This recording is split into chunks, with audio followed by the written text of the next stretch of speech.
महेंद्र थोरवेंना तटकरे साहेबांव्यतिरिक्त त्यांना कोण दिसतच नाहीये सध्या. गेल्या 1-1.5 वर्षापासून आपण बघतोय की दिवस रात्र तटकरे साहेब, तटकरे कुटुंब हे यांच्या अवतीभोवतीच त्यांचं आयुष्य फिरतंय. खरं तर मला कधी कधी त्यांना आठवण करून द्यावीशी वाटते की ते एक आमदार आहेत विधानसभे मतदारसंघाचे, आणि त्यांच्या मतदारसंघाच्या प्रश्नावर जर त्यांनी अधिक लक्ष घातलं असतं तर ही वेळ त्यांच्यावर आली नसती.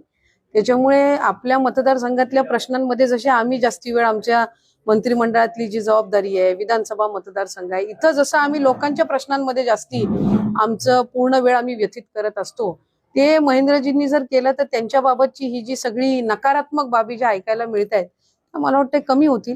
पण कदाचित त्यांना तटकरे साहेबांचं म्हणजे एक ऑब्सेशन आपण म्हणतो तशा पद्धतीचं त्यांचं झालेलं असल्यामुळे कुठे ना कुठेतरी वेगवेगळे खोटे आरोप करणं, मधल्याही कालावधीमध्ये कुठेही जिथेही काही संबंध नाही तिथं तटकरे साहेबांचं नाव घेणं, याचा अर्थ असा आहे की ते बेचैन झालेले आहेत तटकरे साहेबांच्या नावाने.